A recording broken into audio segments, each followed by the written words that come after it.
color is the number one reason why a painting will sell. Color really affects our mood. It affects our emotions. Color is actually a frequency, and that's why fast food restaurants usually will paint, have oranges and reds and yellows because it makes you hungry. If you have an orange kitchen, you might want to change the color because it'll make you hungrier and eat more. Color does a lot. And interior designers, when they're buying artwork and other art consultants and art advisors, they're really looking at color. Color is the number one thing they're looking at. So in order for a painting to sell, the color needs to be rich. It needs to transition and sort of change throughout the painting and not just be out of the tube or one color. And then there needs to be a color story. So I'm going to show you some slides that illustrate that.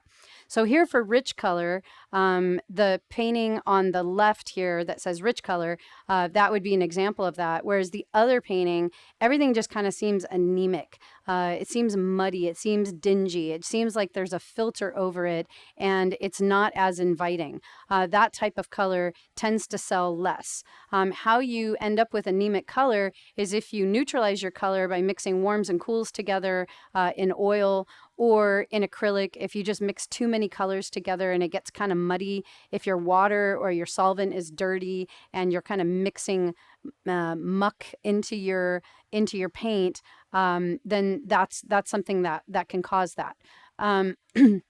Here is some neutral colors that are rich and then neutral colors that are not rich. So the non-rich neutral colors is kind of mixing black and white together, and it's not as pleasing as the one on the left.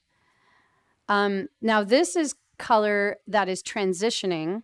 If you look here at the magentas and the greens, there's all kinds of different greens. It goes from teal green to, sort of a true green or Kelly green, and then all the way to a yellow green. So that's what we would call transitioning color, that in the color wheel, it goes from yellow to blue through the whole gamut of green. Same thing with magenta. It goes from kind of an orangey pink all the way to a violet pink.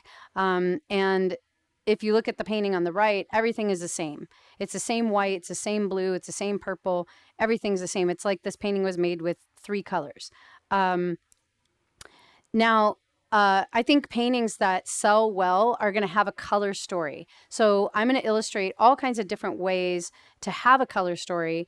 But basically, a color story is when you are sort of predetermining that what your colors are going to be, and it could be a triad of colors. It could be based on complements. It could be based on a dominant color. It could be based on neutrals with a splash of color. There's something intentional about your color story. You're not just throwing your favorite colors on a canvas willy-nilly and just hoping that it all makes sense, or just kind of feeling your way through something, hoping your colors work out. That is not having a color story. A color story is when you've decided ahead of time, you're building your palette. You've predetermined a palette, and that palette makes sense according to some, color theory rules. So let's go through those. This would be a complementary color story. So an orange and blue painting. You want those to be unequal, like the one on the left. That makes it pleasing. So it's a complementary palette of orange and blue, but it's disproportionate. The one on the right has this conflicting feeling. It makes you feel a little bit agitated because those colors are conflicting, and because they're equal. So you want to avoid that, and you want your complementary color palette to be unequal in proportion. Here's another example of that, equal versus unequal. And you can see from these examples why one is more successful or more sellable than the other. Now, this is a full spectrum with neutrals. So you can have, when we say full spectrum, we basically mean a rainbow. You can make a rainbow painting. Rainbow painting is really a cool idea, but there needs to be enough neutrals mixed in there that it it looks it makes it look pleasing. So both of these have, the one on the right has kind of this creamy white as the neutral, and the other one on the left has a lot of grays to it. And those grays really make the rainbow work. Whereas in these paintings, there's very little neutrals, and so the rainbow palette is very just too much. It's just too much. It's like you're living with a tie-dye t-shirt, rainbow t-shirt on your wall, and it's not it comes across as not tasteful. So you want to avoid that. If you're going to use a rainbow palette, use a lot of neutrals. So a primary palette would be, like a triad palette. So that's where you're using yellow, red, blue. And if you just use only yellow, red, blue in equal proportion, it's not going to work out. It's going to look really, I don't know, like amateurish. Whereas the one on the left here, there's enough neutrals mixed in there that it looks much more sophisticated.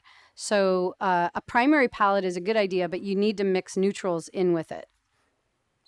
So this is an all neutral palette, and the one on the left has transitioning color. So what that means is it's not the same gray everywhere. It's not the same brown everywhere. It's not the same white. It transitions throughout.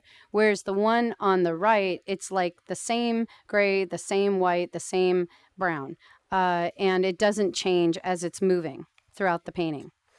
This is a dominant color story, where you choose one dominant color. So the one on the left, the dominant color is, that violet, and it's very definite. We know that's the dominant color, that magenta. Whereas the one on the right, it's like, is it green? Is it yellow?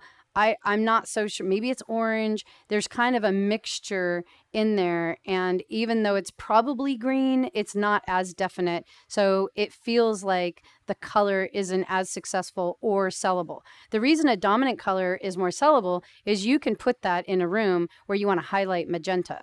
And it'll begin to pick up that color all around the room. And that's a trick that designers use to coordinate a room and make a room really work well. Also, the homeowner imagine the wife is like, oh, yeah, I have magenta all throughout my house. So when she sees a magenta painting that has a dominant color of magenta, she's like, that would work perfect in my house. I know exactly where to put that. So it'll sell. Whereas this one that's maybe green, maybe yellow, she's trying to figure out where she's going to put that in her house, and is it going to pick up the other colors in the room, and it's harder. You also want to ask yourself, is it tasteful? Is this beautiful?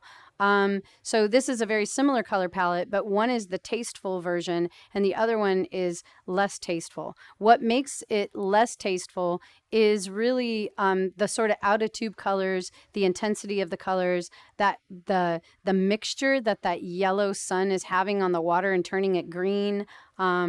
It's just kind of too candy. It's too intense. Whereas the color on the left is much more tasteful, but it's rich color instead of bright color. So that's a tricky thing to know if your color is tasteful.